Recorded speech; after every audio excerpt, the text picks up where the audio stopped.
আমার ভেতরে কি আছে। আমি অশিক্ষিত মূর্খ গন্ড হলে, কলম না চালাতে জানলে, এটা আপনি বুঝে যাবেন যদি আপনি শিক্ষিত হন। আর যদি আমি মূর্খ হই, আমি শিক্ষিত হই, আর আপনারা বেকুব হন, তাহলে আপনারা ধরতে পারবেন না, আমি পাশ কাটিয়ে বেরিয়ে যাবো। উড়নছু এখানে ধরবো আলহামদুলিল্লাহ রাব্বিল আলামিন, আর ওইখানে ধরবো মিনাল জিন্নাতি ওয়ান নাস, শেষ।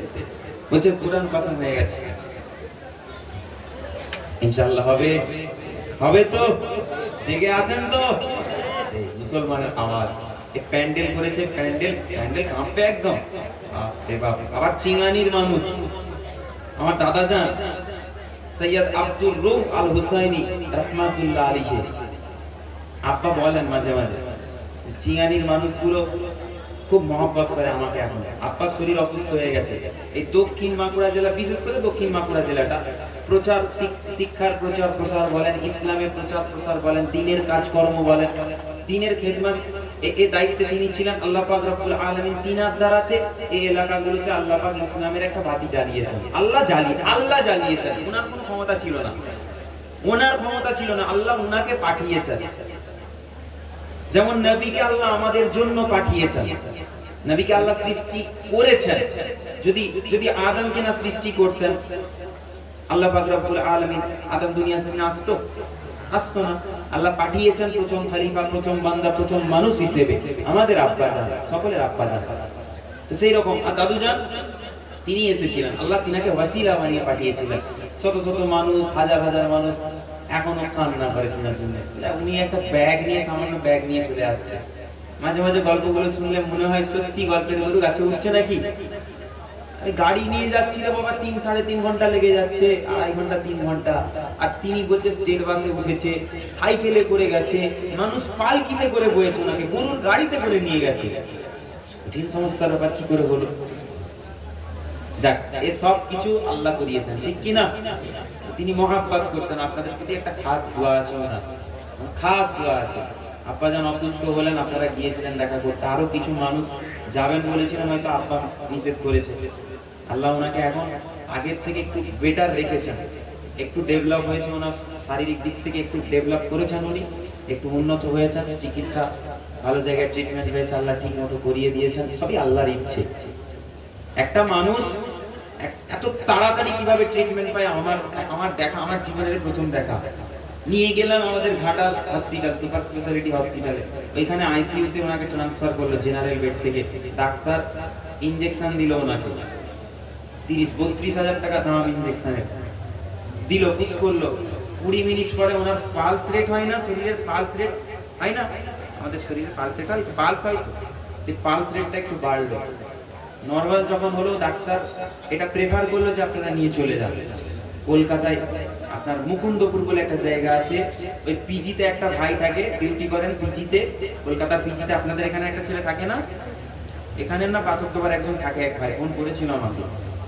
ওই মুকুন্দপুরে মেডিকেল সুপার স্পেশালিটি হসপিটাল, ওইখানে তিনাকে ভর্তি করলাম ভোর 4টের সময়।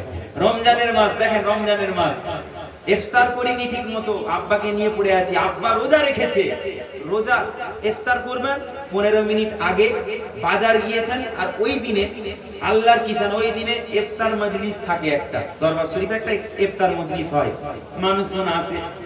তো ওই দিনও মানুষজন এসেছিল, ওনাদের কিছু একটা খাবার নেওয়ার জন্য আব্বা গিয়েছিলেন বাজারে। আমি গিয়েছি আমার গাড়িটা নিয়ে বরফ আনতে ফ্যাক্টরিতে। আমি বললাম নিজেই যাই, একটু গাড়ি নিয়ে চলে যাই, সময়টা কাটবে।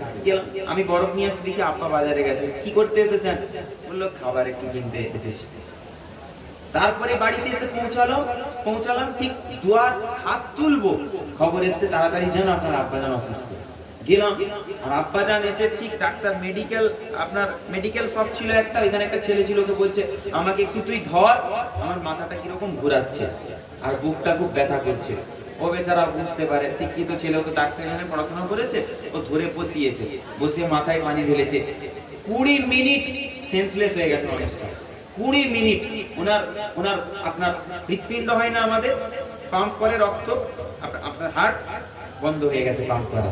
20 মিনিট উনি আবার প্রেসার দিয়ে 20 মিনিট পর উনি আঁচকে উঠেছেন। ওঠার পরেতে তারপরে ঘাটাল কলকাতা নিয়ে যাওয়া হলো, সব আল্লাহর ইচ্ছে। 4টের সময় নিয়ে গিয়েছি, আব্বার অপারেশন, ডাক্তার সঙ্গে সঙ্গে পেয়ে গিয়েছি। ডাক্তার বলছে আমি 3টের সময় বাড়ি গিয়েছিলাম। আর আমার একটা চাচার ছেলে রয়েছে, ডাক নাম রাজু, রাজু করে ডাকি আমরা, রাজু রাজু দাদা বলি। তো সে খুব হেল্প করেছে। সে গেল গিয়ে আপনার ডাক্তারকে ফোন করলো, ফোন করে সে লাইন টাইন করে 5:30টার সময় অপারেশন করলো। 3টে স্টেন, 4টে ভালভ থাকে, 4টে ভালভই ব্লক হয়ে গেছে। 3টে স্টেন বসিয়েছে, আরো এখনো একটা ব্লক আছে, সামান্য ব্লকে যাচ্ছে, মেডিসিন দিয়েছে ডাক্তার। বাকি আল্লাহর ইচ্ছে কতটা কি সুস্থ হয়েছে। চেকআপের দিন আছে 22 তারিখে ইংরেজি, এখানে গিয়ে ইনশাআল্লাহ করব। যাক আপনারা দোয়া করবেন আল্লাহ পাক যেন আমাদের সকলের প্রিয় মুসলিম আব্বাজান হুজুরের শরীরকে সুস্থ করে দেন, বলেন না আল্লাহুম্মা আমিন। ওরে ও ভূমি মদিনার ভূমি, ওরে ও মাটি মদিনার মাটি, দুই দিকে দুই সাথী হায়, মাঝখানে আমার নবী জিন্দা শুয়ে রয়। যেতে যদি পারতাম আমি সোনার মদিনায়, সালাম আমি দিতাম গিয়ে নবীজির রওজায়। এই হাত তুলে বলেন সুবহানাল্লাহ। নবীর মুহাব্বতে বলছেন, যদি নামিয়ে থাকেন আল্লাহ ভাই দেখছে, আল্লাহকে সাক্ষী দিয়ে হাত তুলে বলেছেন হ্যাঁ বলবো। এখন যদি নামিয়ে থাকেন পুড়িয়ে মুখ করেন না, আল্লাহ বুঝে নিবে, আমি কিছু বলবো না। যেতে যদি পারতাম আমি সোনার মদিনায়, সালাম আমি দিতাম গিয়ে নবীজির রওজায়। মদিনার ওই ধুলা বালি পাই যদি সামনে আমি, মদিনার ওই ধুলা বালি পাই যদি সামনে আমি, মাখতাম আমি পেলে পরে সুরমা বলে হায়, মাঝখানে আমাদের নবী জিন্দা শুয়ে রয়। আর মুহাব্বতে নারে তাকবীর, নারে তাকবীর, মাঝখানে আমার নবী জিন্দা শুয়ে রয়। রওজাতে শুয়ে নবী কাঁদে যারে যার, পাপে ভরা গোনায় ভরা উম্মত আমার, বলেন সুবহানাল্লাহ। রওজাতে শুয়ে নবী কাঁদে যারে যার, পাপে ভরা গোনায় ভরা উম্মত আমার। কিয়ামতের দিনে নবী করবেন যে রোনাজারি, কিয়ামতের দিনে নবী করবেন যে রোনাজারি, আল্লাহর দরবারে নবী পড়ে সিজদায়, মাঝখানে আমার নবী জিন্দা শুয়ে রয়, মাঝখানে আমার নবী জিন্দা